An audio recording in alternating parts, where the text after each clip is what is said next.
त्याच्यासाठी नुसतं येते म्हणलं काय नाही. आपण त्या क्षणाची वाट बघली तर नाही, त्यासाठी क्या बात. काय मेहनत करावं लागतं बेटा सोहम? तसे की 8 घंटे झोपलं पाहिजे, 8 घंटे अभ्यास केलं पाहिजे ना, जवळपास 1 घंटा तरी आपल्या मित्रांबरोबर गप्पा मारली पाहिजे, कारण मन फ्रेश झालं पाहिजे. आणि माझ्या माहितीतून जवळपास आपण एका आठवड्यातून एक वेळा तरी एक पिक्चर बघितलं पाहिजे. मन फ्रेश राहते. 8 तास जर दिवसाचे आपले अभ्यासात जरी गेले तर त्या मुलाला IAS अधिकारी बनण्यापासून कोणीच थांबवू नाही शकत. क्या बात. कोणता पिक्चर बघितला बेटा तू अशा? मी नाही, म्हणजे माझे मार्गदर्शक माझे मामा. तुझे मामा काय नाव होते? देवीदास मिश्र. देवीदास मिश्रम काय करतात ते?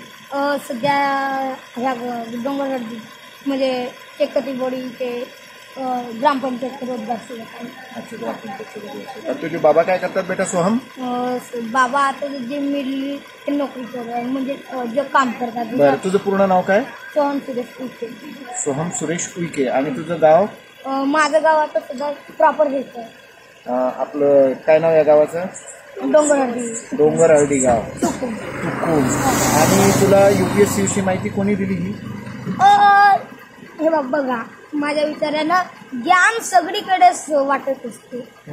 जेवढं भेटते तेवढं उठून आपल्या डोक्यात फिट करायचं. आपण जेवढं जास्त ज्ञान तिकडचा मिळवला न, विद्यार्थी कसा पाहिजे, शिकवासारखं पाहिजे. जो आपण आपले जे पत्नी लोक म्हणजे बाई लोक राहतात, ते धान सुकत पकडतात, तर ते का करतात, जे धान राहते कोंबा वगैरे तो बाहेर जाते, चांगले चालू राहा. तर तसाच आहे ना, विद्यार्थी राहायला पाहिजे, जेणेकरून आपले एवढे पूर्ण गाव फिरल्यानंतर आपल्याला चांगल्या गोष्टी भेटतात तर वाईट गोष्टी भेटते. पण त्यातल्या वाईट गोष्टी फेकून देऊन तर चांगल्या गोष्टी आपल्या शरीरात आणले पाहिजे, हा प्रयत्न. क्या बात. मग आता तुला काय बनायचं ठरवलं तू? मी सहसा नाही सांगितलं, पण मला IAS बनायचं आहे. अरे व्हेरी गुड. का बरं IAS बनायचं? का बरं? कारण जवळपास आमचे उईके फॅमिली जी आहे त्यामध्ये जवळपास 2 पिढ्या झाले, अजूनपर्यंत कोणी नोकरीवर नाही लागला न.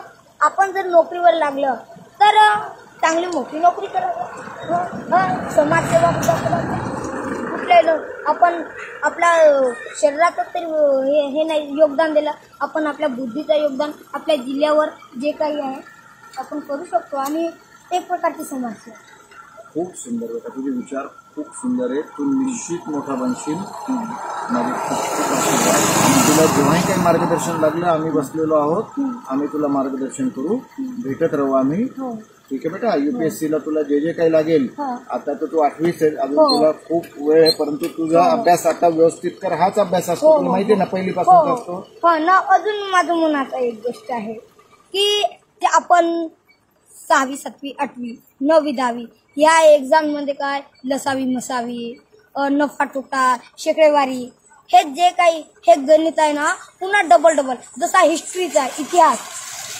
पहिल्याचा आपल्याला इतिहासाचा हडप्पा संस्कृती, जसं बाबर म्हणजे मुघल, त्यांचा एक आहे ना जवळपास 10 ते 15 ओळी लिहायला लागतील. आता माझ्या वर्गात म्हणजे 8वी नंतर काही दिवसात 2 म्हणजे जवळपास किती 30 ते 40 ओळी लिहायला लागेल. नंतर अजून माहिती प्राप्त करून 40 ते 45 ओळी, म्हणजे जवळपास 2 ते 3 पेज एवढी आपल्याला नॉलेज पाहिजे.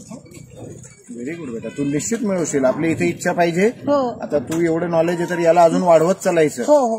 आता IAS म्हणून असं म्हणलं तर ते शिक्षण कसं आहे जी, शिक्षण ही राड आहे, तिला धार लावत म्हणजे तिचा वापर करत राहावा लागतो, नाही तर तिला जंग लागू शकतो, म्हणजे गंज. ऐकता का रे बच्चे कंपनींनो?